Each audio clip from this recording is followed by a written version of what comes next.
There are two prospects that are starting to erase some of those questions, and I wanted to talk about them today. I don't think anybody should go crazy nuts and think, oh, this guy's a future super. I'm just saying we're starting to erase some of the doubts here. These two are in the spotlight in this way for me in 2022. Number one is Edwin Arroyo, club's second-round pick from a year ago. Here is what a scout told me just the other day, and I copy-pasted this from my text. I quote, "I was worried about strength, generating major league bat speed, offering real upside with the bat. We've run into him 3 or 4 times, and he's standing out every time. Solid athlete, has some fast twitch, and the glove work seems to come easy. At worst, that's probably a second baseman defensively." He means starting second baseman.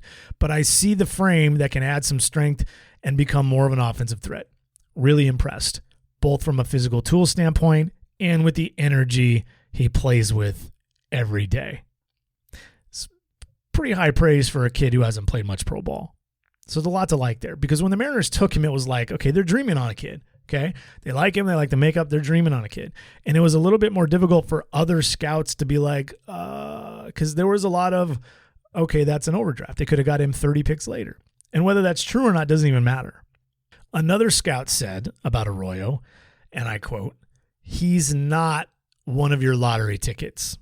There's too much there that shows up on a report," meaning a scouting report, "to not buy into what they," meaning the Mariners, "are hoping to pull out of those physical tools. It's going to take time, but with guys like this, sometimes it just clicks one day and then they move really fast and you wonder where it all came from. Pay attention." End quote.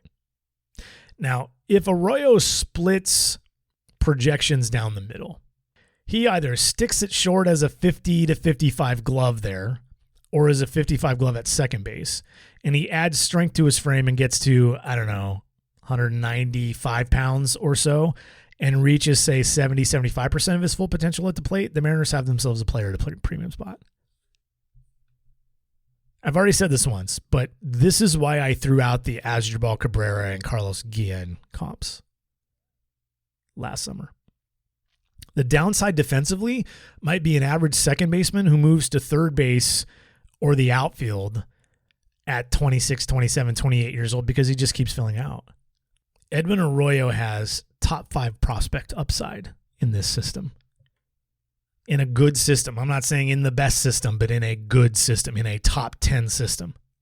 And he's starting to show scouts of other clubs why Seattle was as high on him as they were. They're starting to get it, which is always fun to see. The other one is Gabriel Gonzalez. Now, both of these prospects